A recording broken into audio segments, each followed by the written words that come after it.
Il y a des histoires qui naissent dans la poussière et qui finissent dans la lumière.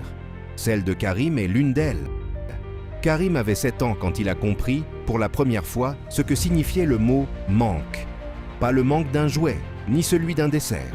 Le manque de pain, le silence pesant d'une table vide et le regard de sa mère qui s'excusait sans rien dire. Elle s'appelait Mariama et elle portait le monde sur ses épaules avec la grâce d'une reine sans couronne. Dans le quartier de Médina, à Dakar, les rêves coûtaient moins cher que la réalité. Alors les enfants en avaient de beaucoup. Karim, lui, rêvait d'une seule chose, ne plus voir sa mère pleurer. Il était brillant. Ses professeurs le disaient entre eux, avec cette fierté mêlée de tristesse que l'on réserve aux enfants trop doués pour leur environnement. Karim finissait premier de sa classe chaque année. Et chaque année, sa mère cousait un bouton supplémentaire à sa chemise d'école, la seule qu'il possédait. C'est dans cette école, à l'âge de 14 ans, qu'il l'a rencontrée. Elle, Nadia. Il suffisait de prononcer ce prénom pour que quelque chose de chaud se dépose au fond de la gorge. Elle était la fille du proviseur. Éduquée, élégante, protégée.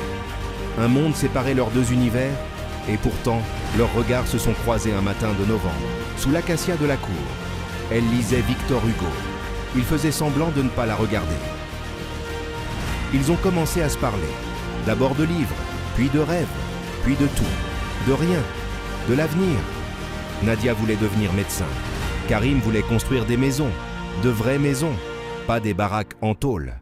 Pendant 2 ans, ils ont vécu cette amitié qui ressemblait à de l'amour sans oser le dire. Jusqu'au jour où Karim a glissé une lettre dans le sac de Nadia. Une seule phrase.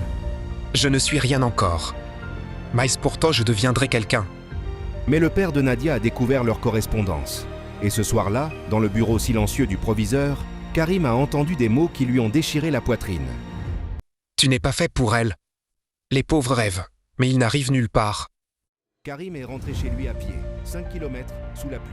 Il n'a pas pleuré, il a seulement serré les poings et fait une promesse à la nuit. À 20 ans, Karim a décroché une bourse d'ingénierie, à Lyon, en France. Sa mère a vendu ses derniers bijoux pour lui payer la valise. Le jour du départ, Nadia était absente. Son père l'avait envoyée à Saint-Louis chez des cousins. Karim a embarqué avec dans sa poche la photo de sa mère et la lettre jamais reçue de Nadia, celle qu'il avait gardée, cachée, froissée à force d'être relue. La France a été froide, pas seulement à cause du climat, les regards, les remarques, les portes qui se ferment quand on arrive avec l'accent du Sahel et le vide dans le portefeuille. Karim a travaillé la nuit dans un entrepôt de livraison pour payer son loyer. Étudié le jour, dormi 3 heures, recommencé. Il a failli abandonner 3 fois. La première fois, c'est le souvenir du regard de sa mère qui l'a retenu. La deuxième, celui des yeux de Nadia. La troisième, c'est lui-même qui s'est retenu. Parce qu'il avait compris quelque chose d'essentiel. 5 ans. Il a tenu 5 ans. Et un matin de juin, sous un soleil de Lyon qui ressemblait enfin à celui de Dakar, Karim a reçu son diplôme d'ingénieur. Mention très bien. Quand Karim est rentré à Dakar, il n'a pas trouvé ce qu'il avait laissé. Sa mère était malade. La maison avait été vendue pour payer ses dettes de santé. Et Nadia. Son père avait arrangé son mariage avec le fils d'un homme d'affaires. Une union convenable, sûre, rassurante. Tout ce que Karim n'était pas, du moins aux yeux du monde d'avant. Elle l'a revu une seule fois, par hasard, au marché de Kermel. Elle portait un voile vert. Elle s'est arrêtée. Lui aussi. Ils ne se sont rien dit. Mais leurs yeux ont parlé pendant ces 20 secondes de silence de tout ce qu'ils n'avaient pas eu le temps de vivre. Karim a fait ce que font les hommes brisés qui ont appris à tenir debout. Il a travaillé. Il a créé sa propre entreprise de construction. Il a bâti des logements abordables pour les familles du quartier de Médina. Son quartier. Chaque maison construite était une revanche silencieuse. Chaque famille logée, une réponse au proviseur qui l'avait regardé de haut. 7 ans après son retour, Karim employait 80 personnes. Son entreprise avait construit 240 logements. Sa mère vivait dans une maison propre, avec un jardin. Elle n'avait plus jamais versé de larmes de manque. Un après-midi, alors qu'il inaugurait un nouveau chantier dans la banlieue de Pikine, une femme s'est avancée vers lui dans la foule. Elle portait une blouse blanche. Elle était devenue médecin.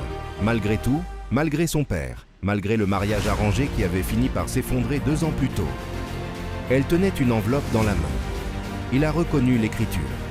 C'était la lettre qu'il avait glissée dans son sac 20 ans plus tôt. Elle l'avait gardée. Elle a souri et elle a dit simplement « Cette histoire n'est pas seulement celle de Karim et Nadia. C'est l'histoire de tous ceux qui ont entendu qu'ils n'étaient pas assez. Pas assez riches, pas assez bons, pas assez méritants. C'est l'histoire de chaque mère qui a cousu un bouton supplémentaire sur une chemise usée. De chaque étudiant qui a étudié à la lumière d'une bougie. De chaque cœur qui a aimé en silence parce qu'il n'avait pas encore les mots pour se défendre. Karim et Nadia ont reconstruit leur histoire, pas comme avant, autrement, plus belle, parce que traversée par la vie. Et aujourd'hui, dans les murs de chaque maison que Karim a bâtie, il y a un peu de cette lettre, un peu de cette nuit sous la pluie, un peu de cette mère qui n'a jamais cessé de croire. Si cette histoire t'a touché, partage-la avec quelqu'un qui a besoin d'espoir aujourd'hui. Laisse un commentaire. Quelle partie t'a le plus ému? Et abonne-toi. Chaque semaine, on raconte des histoires qui font battre le cœur.